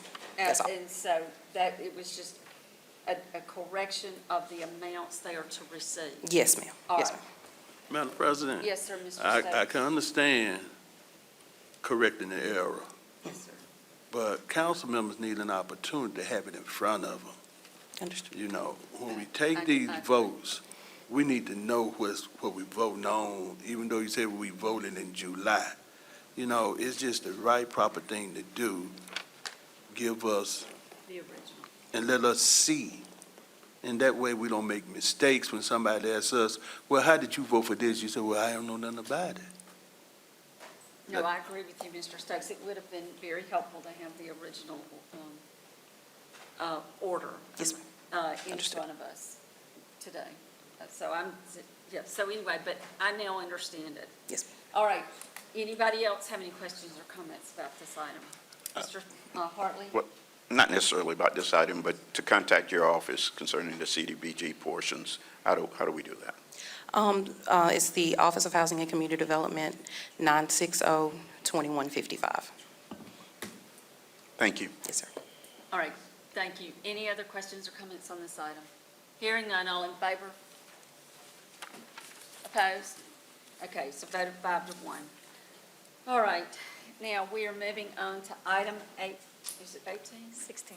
16, sorry, 16. Order ratifying the procurement of services from certain vendors and authorizing payment to said vendors. So moved. Second. All right, we have a motion and a second in front of us. Colleagues, any questions? Hearing none, all in favor? Okay, thank you, it's unanimous vote. Item 17, Order authorizing amendment number 2 to the agreement with Cook Douglas Fard Lemon Architect plus Engineers, PA, for renovations of Memorial Hall to provide special sub-consulting services for stage rigging and fire curtain evaluation and testing. So moved. Second. all right, we have a motion and a second on this item, colleagues. We had some discussion about this yesterday, but are there other questions or comments? Please. Mr. Stokes? Madam President, the concern that we keep hearing concerning, I still call it City Auditorium, Dalmara Hall, when will it be back up running?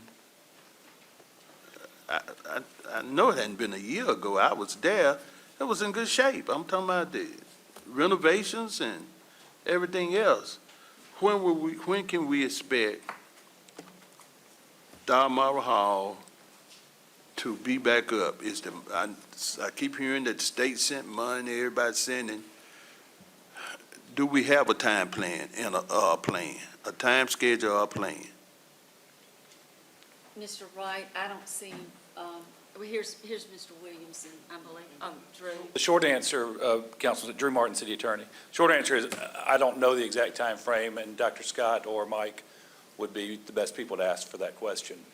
I know they're working expeditiously, and this particular item is to make sure that the rigging gets properly tested so we can know what to do with it next.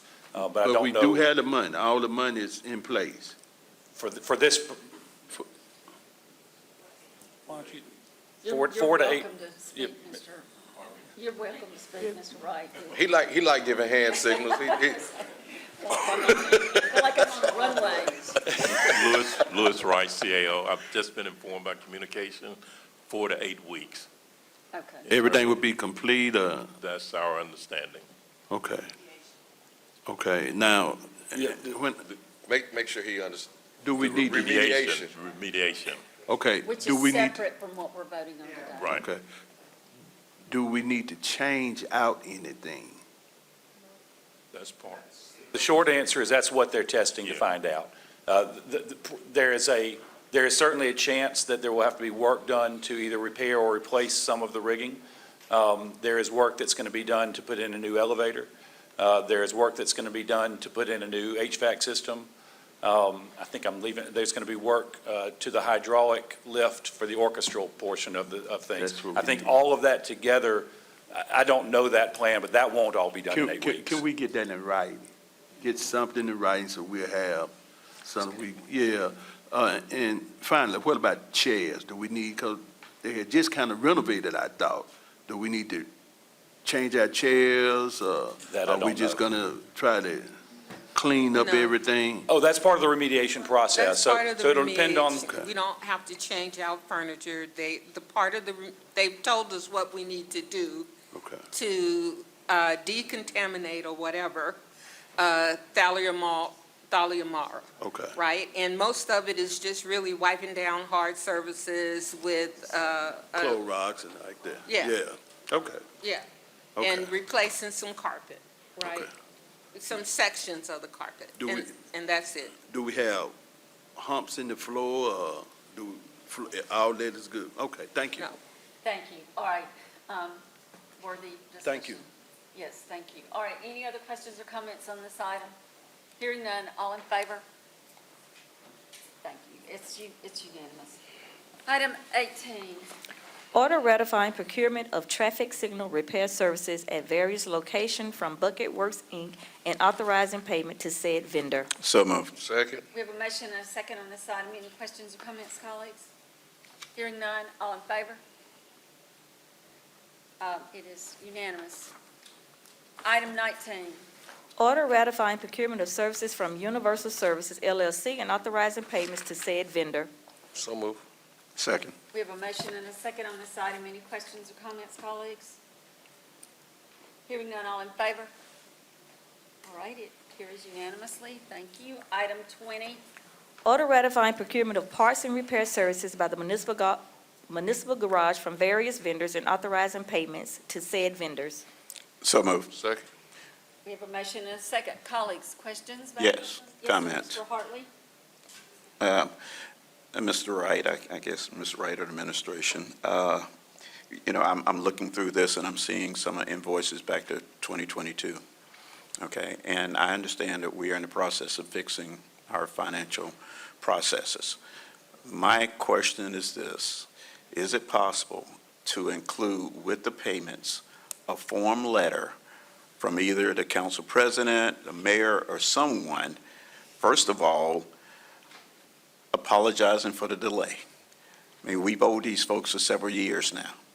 And secondly, explaining that we are fixing our financial situation, our financial process. And thirdly, encouraging their continual dealings with the city of Jackson.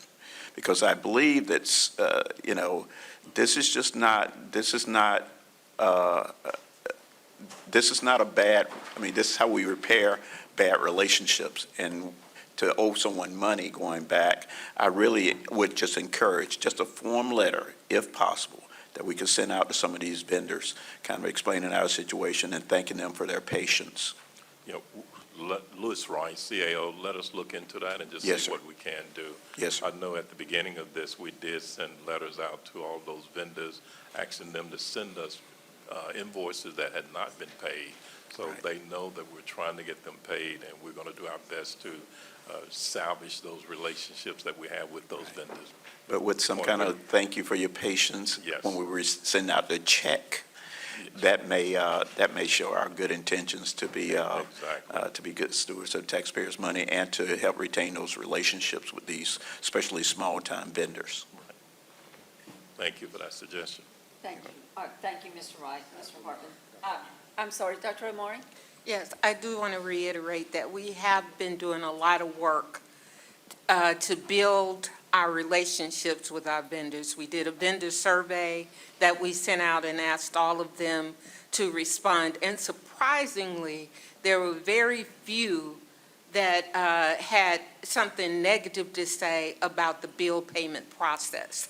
So we are doing our work to make sure that our business community knows that we are committed to improving the way that we do business with them and increasing the amount of business with the city that they have access to. Okay, thank you. Colleagues, any other questions? All right, hearing none, all in favor? All right, it carries unanimously. Item 21.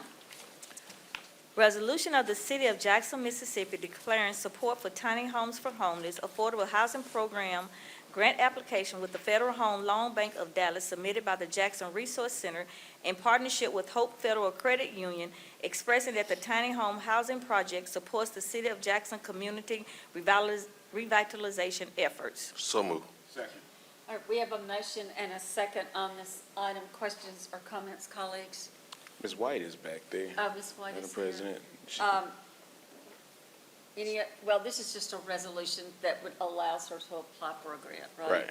Right. Mr. Hartling? Yes, Madam Chair, Madam President, I'm concerned that we keep, getting into a little quicksand here. We did pass about $3 million for this tiny home project. I haven't been, apprised on the progress of that. And then we also have, it just seems as though I believe that we need to not just look at this as approach to homelessness, but we need to consider the whole problem of homelessness. And I continue to see money being expended, whether it's federal money or state money or whoever, it's still taxpayers' money, without that definite plan, without that definite assurance that we are going in the right direction. And because of that reason, and also I know there's free money out there to do things, but things don't get done if there's not a clear plan. So I will be definitely not in support of this moving forward as a city council item, and we'll be voting no against it. All right, thank you. Any other questions or comments on this item? Hearing none, all in favor? Opposed? Okay, it fails. All right, item 22, We're going to hold it, Madam President. okay? Thank you. We're now into discussion items, which is, we're moving, because we've taken care of 23, and we're moving on to discussion. Bailey Avenue, Mr. Stokes. Thank you. Thank you, Madam President. I received a call near Save-A-Lot. I don't know, Mr. Wright, who did it or when, but they put up a barrier where people can't turn into Mr. Daffy's and that little strip shopping center, and it's forcing them to go to Woodrow Wilson, which creating potential for accidents. Who made that decision? Did they not talk to the business community over there? How do we reverse it? Lewis Rice, CAO. I believe that was just a temporary barricade that was put there to do some work on the drainage in that area. That's what I thought, but We were having some real serious problems with storm drain water. That's what I thought too, Mr. Wright, but it's a permanent structure there now, because I went in and looked, because I told them the same thing. They were doing sewer work or something. Right. Let us check into it and just see who did it and why we still have it. And could we there. give Mr. Daffy a call? He didn't call us, but some others did, and let him know where we're looking at it and trying to see what's going on. And sometimes they'll think that the city picking on them. Right. And we're not picking on anybody. We'll take a look at it. Thank you. Contact. Okay, colleagues, we're moving on. Did anybody have any questions? All right, Mr. Banks? Yeah, it's not on this, Madam President. I just want to ask for a motion to reconsider 21. And let me just say why, colleagues. In order for anyone to have the approval of, and from my understanding, the Federal Home Loan Bank of Dallas, the approval's already been granted. This is just to show our support. In order to be able to have that, you have to have submitted a plan to the federal government. In addition, there are home ARP funds that are being used specifically for the purpose of a federal government plan. This is not a Ptolemy's White plan. This is not a City of Jackson plan. This is a federal plan that has been presented to cities all across the country for tiny homes. It was first presented at NLC, and home ARP, which are ARPA funds, was set aside in HUD specifically for municipalities to do this. I understand sometimes the pause and the unreadiness, but I'm just asking so that we can make sure that we're not making a waste to federal plans that this city has been entrusted to, that we reconsider this.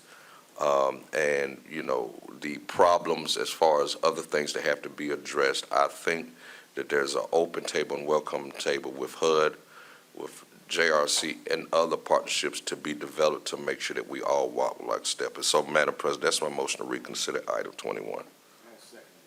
All right, we have a motion and a second on the floor to reconsider item number 21 regarding the resolution in support of a grant for the tiny homes program.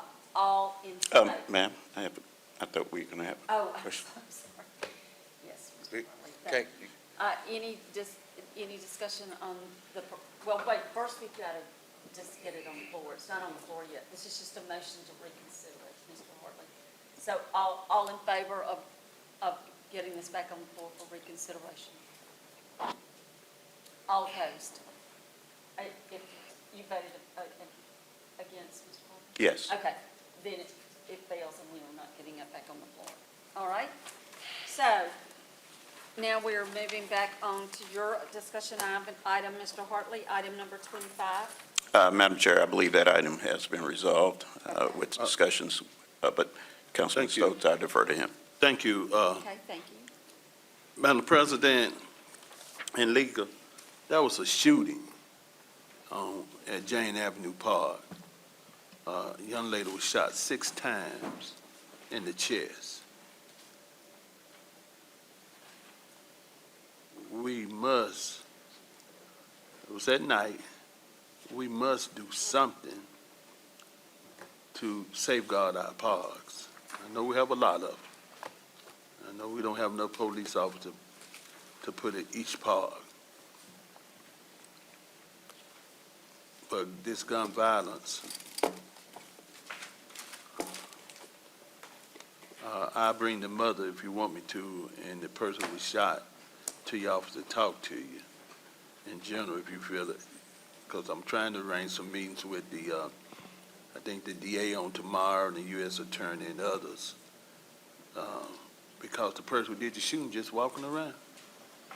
I done shot somebody 6 times. I only read somebody alive after being hit 6 times in the chest. That's a blessing from God.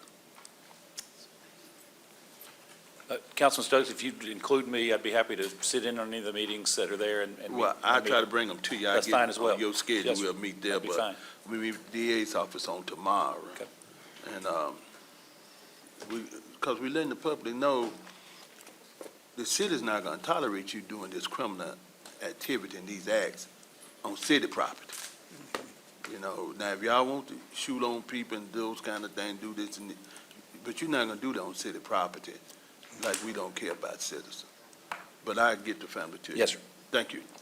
Thank you, Mr. Hartley. Yes, I'd like to thank my colleague for Councilman Stokes for his comments. I would ask that we also reach out to State Representative Zakiya Summers. She and the former Hinds County Supervisor Cretel Calhoun is over the Jane Avenue Community Neighborhood Association. I'd ask that they reach out to them and have that discussion as well. I'd be glad to. Thank you, sir. All right, thank you, Mr. Hartley. All right, so you're finished with that discussion item? Yes. Okay. All right.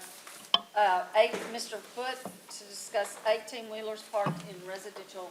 Thank you, Madam President. The 18-wheelers is just another example of where we can benefit the citizens in the city if we get these additional code enforcement officers on staff and up and running, because what's happened at least in Ward 1 is people who drive in 18-wheelers, they find places to park them in places that really aren't authorized for 18-wheelers. It damages the roads. It undermines the neighborhoods when there's, big tractors like that and their, carriers parked out there, in neighborhoods or right next to neighborhoods and all. So I talked to Chief Watts about this and showed him some pictures of some of the stuff, and he was very receptive to take an action to try to get this under control, but it would, I think, help us, all the council members, when we get these additional code enforcement officers on there. Thank you. Okay. Madam President? Thank you. Mr. Stokes? Madam President, I want to agree with my colleague, Councilman Foote. When they come through the neighborhoods with those 18-wheelers, they knock down your power wires, cable, and everything else. And then you be without service for a long period of time. One of them I followed, and I asked them, why in the world would you drive these big trucks in the neighborhoods? And we had them to bag it up and go down a larger street. But if we don't have, and I think at one time the city passed an ordinance to make sure we put some powerful fines on these 18-wheelers coming in these neighborhoods, creating havoc. Sometimes they take it like, they have a job, but you're destroying the quality of life for people who live in those neighborhoods. They have to deal with everything, as I mentioned, from wires being knocked down, have to deal with the streets, the damage that's done to the streets. And, I like the better. Now, I understand how the new plan, but I liked it better when we had code enforcement in those areas under the police.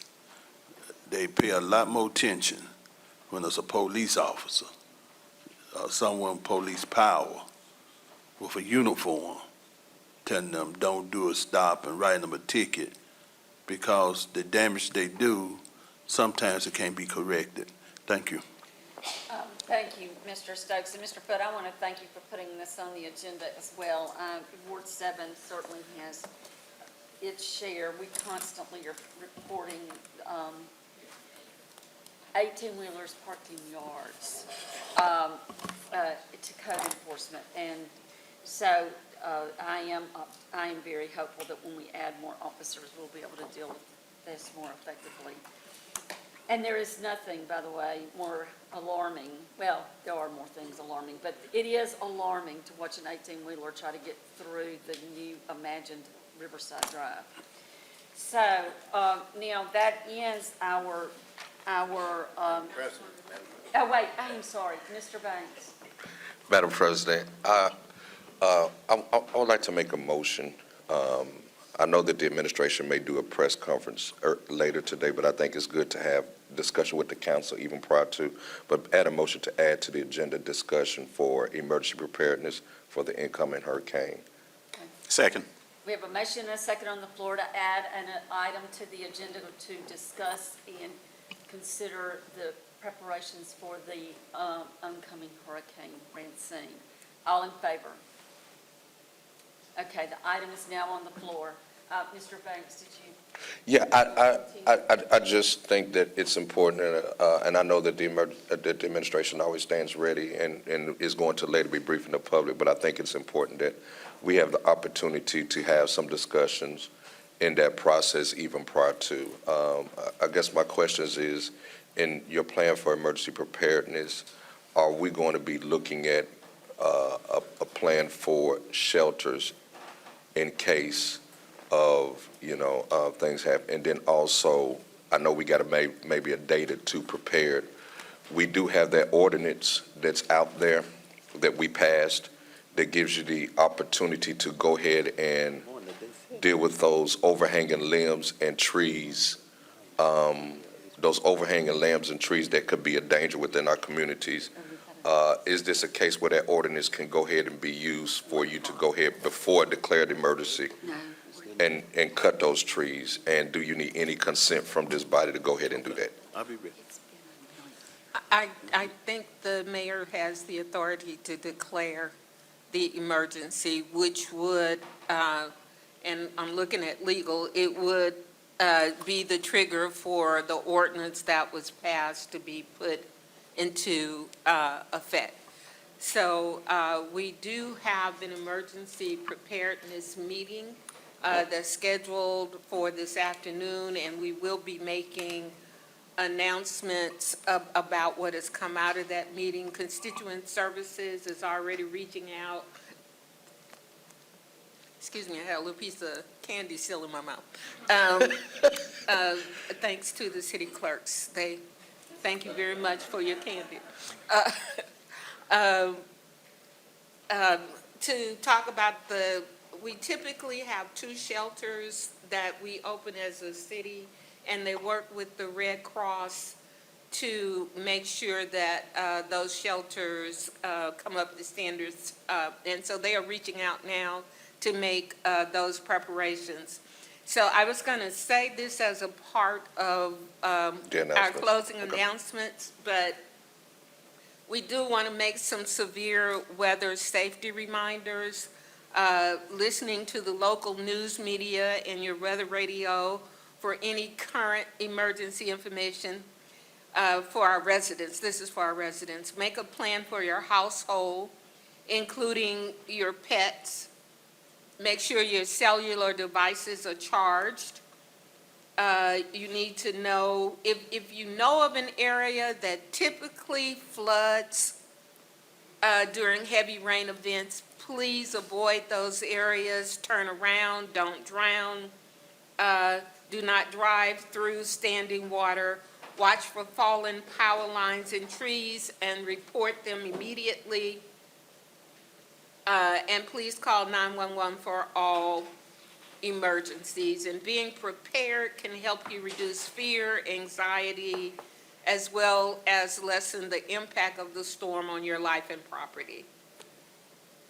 All right, thank you, Dr. Omari. Mr. Banks? And thank you. And of course, my main reason for bringing this up is I know we had the ordinance in place.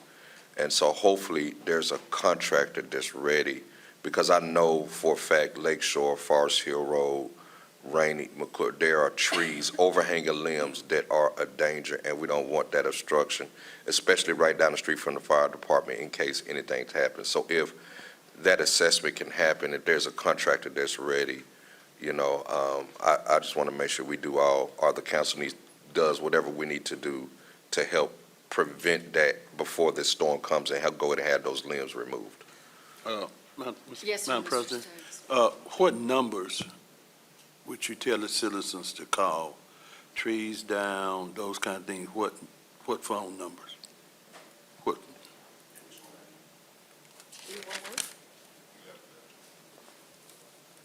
311. No. You can call 311, and you can also call 960-1111. Okay, thank you. All right, And 960-1234. Mr. Wright? Yes, may I mention if residents are in need of any sand for bagging? Yes. We do have sand available out at the Central Supply, which is located at 4225 Michael Avalon. They can go out and get sand that they need in order to, prevent flooding into their homes or businesses. That is available as well. Are there crews out there to help bagging for seniors? They have to bag them themselves. Could We there provide be the the same. possibility of maybe trying to identify, and I'll call some volunteers to help bag for seniors? Because I know once it gets out there, remember the last time you had a lot of seniors out there and some of us just kind of stood around and helped out. Yeah. We can reach out to the Mississippi Rapid Response Okay. Coalition to see if they can send some volunteers down to help bag. Yeah, they may have some type of loaner machine too that can help in that process, that automatically generates the bags, someone throwing the dirt in. So we might want to ask for an equipment rental or use. Thank you, Mr. Hartley. I know the last time we borrowed one from somebody, I don't, it might have been Hines County. I don't see anybody in here who remembers, but somebody loaned us their sandbagging equipment, or it might have been MEMA. But But this was a very valuable conversation, Mr. Banks. Thank you for getting this on the floor. Mr. Stokes? Thank you, Madam President. Could we close the meeting in honor of Mr. Jerome? Wait, Mr., we're not closing yet because we have to have a straw vote on number 27, which is the monthly report of privileged taxes, or a show of hands as required according to blah, blah, you can read it, of the Mississippi Code. We have to say that we have seen this or according to our audit requirements. Okay? 3 of us have. All right, now, I do want to just stop very quickly Is that before right? I let you have it, Mr. Stokes. Clerk, we've got several meetings coming up, and I'm growing alarmed about road conditions especially Thursday. So, Mr. Banks, we were supposed to have a special city council meeting on Thursday to consider the budget. I am thinking we might need to put that off to Friday. I think it was tomorrow. No. We were giving them- At 9 in the morning. Yeah, we have finance committee meeting at 9. I would like to call a special city council meeting to discuss the bus situation, J-Tran situation at 1:30 tomorrow. So that means we got to notice it like right now. If it's difficult, we can go to Friday, if Well, it's easier for That transportation. this feels really urgent. Okay, I tomorrow. mean, they were all here today. Yeah, tomorrow, 1:30. But I don't think we need to do it Thursday because I think the weather is going to be Yeah. disintegrating on Yeah. Thursday. Mr. Banks? Madam President, depending on the readiness of this body while in committee, pending if we get all of the information that we have requested, Yes, sir. I would say that advanced planning may be to, what time is it now? It's 12 o'clock, 12:10. to try maybe to notice a special meeting 2 o'clock tomorrow to try to go ahead and approve the budget, because I think if we get past Friday, Well, we can't get past Friday. It's our very last day. that's our very last day, and we have concerns about Thursday. I think we might have to do a special call meeting to see if we can go on and get this adopted Tomorrow afternoon. tomorrow afternoon. So we meet, At the same time as the bus meeting? that's fine. That's fine. Okay. And I think that, Yeah, that's fine. yeah, I think it's already remanded to committee. We voted out of committee, and it just rose to the next, it just And rose to the let me next ask, meeting. is anybody here from finance? Mr. Mellenbecker, could y'all be ready by 2 o'clock tomorrow afternoon for us to be ready to vote on the budget? Because we've got our final finance committee meeting, we pray, our final finance committee meeting tomorrow at 9. I'll check. I know the emails that are coming through. I'll look through that. Yes. Because I think the weather really is going to disintegrate in the evening tomorrow. I would feel better if we didn't require people to travel in those winds and the rain Thursday. Madam President, Yes, sir, Mr. Hartley. what about videoing? Can that absorb some of our risk here of traveling? Just We have to, electricity Thursday. If the power lines go down, you know what I'm saying? Yeah. We just don't know. Yeah, yes, Mr. Hartley, absolutely. Okay. I mean, people are always welcome to call in if they feel like they're in a dangerous situation. All right, so, but right now, I think Clerk, can you handle, Mrs. Jordan, can you handle all this? 2 o'clock tomorrow? The discussion is the bus strike, what you want to name it? Well, Mr. Stokes has this, We have Item? a, That item this that- order. yeah. But legal needs to look at it. Okay, There are some issues with it. so I need a header or something by. Yeah. Use the same, I get it. I get it. But I'm talking about timing wise. I see you, Mr. Banks. So Okay. timing wise, though, 2 o'clock tomorrow would give you plenty of time to get everything ready. All right, Mr. Banks? Yeah, I just wanted to, I believe there's a request to add litigation to the discussion. Okay, All right. thank you. Anything else? Thank you, Sabrina. Yes, oh, yes, thank you. Brownies, Mrs. Freeman. All right, Mr. Stokes, you're up. Thank you, Madam President. Could we close the meeting in honor of Mr. Jerome Patterson, Diddy Boy, Mother Ella Jane McDuffie, Mrs. Rosie Lee Dixon Nelson, and Mr. Curtis Johnson. Thank you. Thank you. We certainly offer our condolences. Anything else before, y'all, this is. the James last- Earl Jones. James Earl Jones, I know it, oh my goodness. All right, so, all right, who else has something else to come before this body, like right now? Nobody. All right, all right, so with nothing, this meeting is adjourned.